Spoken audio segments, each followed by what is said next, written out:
right, a Fox News alert, the escalating tensions with North Korea. The United Nations Security Council set to hold an emergency session after the U.S. concluded that North Korea's latest missile launch was indeed an intercontinental ballistic missile, the kind capable of reaching the U.S.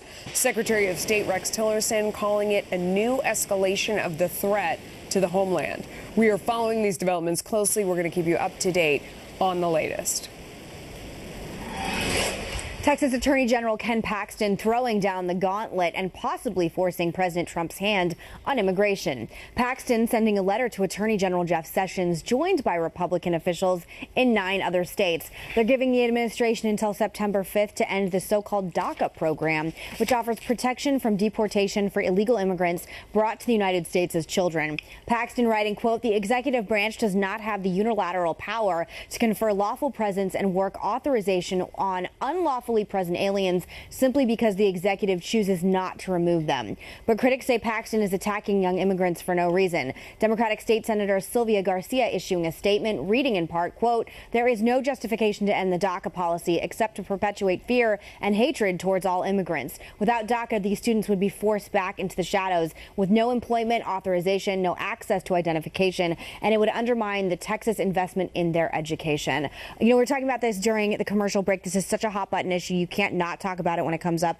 Juan, what do you think of the idea of getting rid of the DACA program? Well, I think it would be an anathema to who we are as American people. And, you know, again, in this season of 4th of July, a nation of immigrants, it's not that we are welcoming illegal immigrants in this, you know, in this phrase, when we talk about DACA, we're talking about people who were born and brought here by their parents, sometimes without their volition or their intent.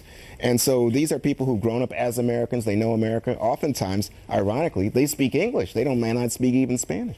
So to me, I would agree with Representative Garcia, who said it looks to me like part of an anti-immigrant thrust that's just sweeping the country, and I find it disquieting. Part of it may be President Trump's decision to say we're not going to extend this kind of grace to parents. Remember, he did away with the so-called DAPA. Now it comes to DACA, but I think the state attorney generals are playing politics. Well, also, it really divides the Republican Party. We were talking about this in the commercial break, Megan, and Dagan, you said this too, puts the administration in some bind because you have a lot of even Republicans that when they think about the children and DACA, it's really an emotional and real thing for so many people and for so many families, and that's where you can get this divide within the party, and I'm not sure that's healthy for the party to go through right now either. I think it's confusing too, Dagan, because I was under the impression that President Trump, he himself said he wasn't going to go after dreamers, that he was going to focus more on, you know, gang members, people who had continually broken the law, gone to sanctuary cities. So I'm a little confused why we'd specifically put the focus here. Well, the Trump administration has continued to honor the DACA program for younger people. They've issued new permits. They've continued to do that. But they also, at the same time, have gone after people who lost their DACA status, at least some of them, and tried to arrest some of those individuals. There have been reports. Remember, there was a front page story in USA Today about that, with someone who left the country and came back in.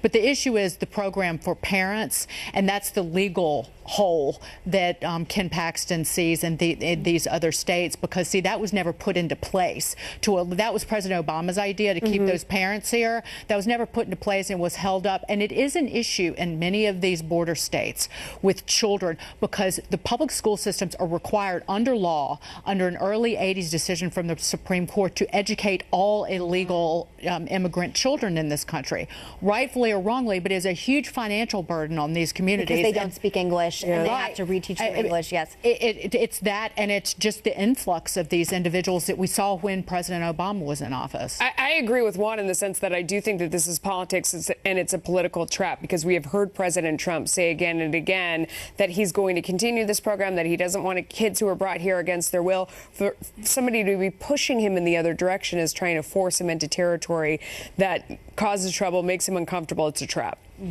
It's a trap. All right, let's move on. Chief White House strategist Steve Bannon stirring the pot, touting a tax hike on America's richest, a move that might not go over so well with the Republican base.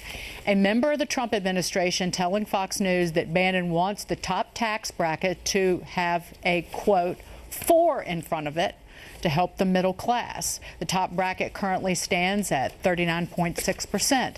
And though conservatives might not like the sound of that, it could play to the same populist appeal that helped get President Trump elected in the first place. Melissa Francis, I'm a little dumbfounded. No, I mean, you need to look beneath this. This is very clever. Explain it, Melissa. I will. Because the wealthiest in our society and the most powerful have become Democrats. I mean, if you look around at the CEOs on Wall Street, the country has flipped. I mean, the richest people are liberals, and then you have people at the bottom of the spectrum who are dependent on the government, who vote Democratic. The middle, the working people, are all Republicans. I think this is a very clever, probably negotiating ploy, probably stick it to you from the administration saying, guess what? We're going to raise taxes on the richest because they always say that Republicans are trying to give tax breaks to the fat cats, to their friends or whatever. The fat cats aren't the friends of the Republicans any longer. They're all voting Democrat. They all gave to Hillary Clinton. He's sticking it to those folks. What does this do for 2018, right? I don't think it'll really happen anyway. Ideologically, we're giving into, and I'll call out the Republican senators. I brought this up on Monday. The Republican senators who are saying keep the investment tax increase on investment income that's in Obamacare. Bob Corker, Marco Rubio, Senator Rounds are all saying, well, we get behind keeping that tax increase in place. Ideologically, it is so unsound, and you're basically giving the Democrats. Because the last thing you want is to have a divided Republican Party going into 2018, and they have enough battles they're fighting as it is. I mean, look at health care. They cannot come together on that. So if you talk about raising taxes for the rich, I feel like, Megan, that could really create some problems. It's the same with the Democrats. I just think covering this is so frustrating because I'm never exactly sure who's in charge in the White House and how much power Steve Bannon has. To Steve Bannon, though, doesn't he? But Steve Mnuchin came out with this one-page tax proposal promising the biggest tax cuts in history for every single American. And President Trump ran on, not extending these tax cuts everywhere. So I just am a little confused, as always, at who has President Trump's ear at what time and what policy is going to go forth afterwards. Because what if Steve Bannon has it this morning and then Ivanka Trump has it this evening? This story could change by 5 o'clock this evening, which is why I find covering this administration so frustrating. And I also find it the fact, I mean, we need to reiterate that the top 1% pays a greater percentage of taxes than the bottom 90%. And half of Americans pay no net federal income tax. Half of this country pays not a dime to pay our people who are defending this country, our people in uniform. If you don't pay any federal income tax, I'm not talking about the payroll tax. I'm talking about if you don't pay any net federal income tax, you are not paying for our defense. Well, guess who's benefiting from all the growth on Wall Street? It's that 1%. It's not the they all working voted class, for Hillary. and certainly not the poor. And they all voted for I don't know if Hillary. they all voted for Hillary, but I think if you look at the Trump administration, one of the big complaints about drain the swamp. Everybody out there knows I'm right. They're all Democrats. No, they are all. Yes. And that's why Goldman Sachs is in the cabinet room. Yes. I wonder Sheldon about that. Adelson didn't vote for Hillary, and he's a billionaire. There are billionaires out there who are not all Democrats. Goldman Sachs gave their money to Hillary Clinton. The banks on Wall Street supported Hillary Clinton overwhelmingly. This is very similar. First of all, I don't think this is real. I think it's a negotiating ploy. And I think it's very similar to when they said they were going to get rid of the deduction for state and local taxes. Because who does that hurt? It hurts the big Democratic cities that are run by these mayors who overspend, and people continue to pay taxes in those cities because they can deduct it from their federal income tax. Wow. So the federal taxpayers are supporting these Democratic liberal cities that overpay. This is all about tweaking Democrats. What I think is very real is that this is the start of negotiations over tax reform. Yes, it is. So You're what right. we have And that's some good news, because a lot of people are ready for tax reform. So what you have is Steve Bannon pushing one angle. You have Gary Cohn, the Economic Council inside the White House,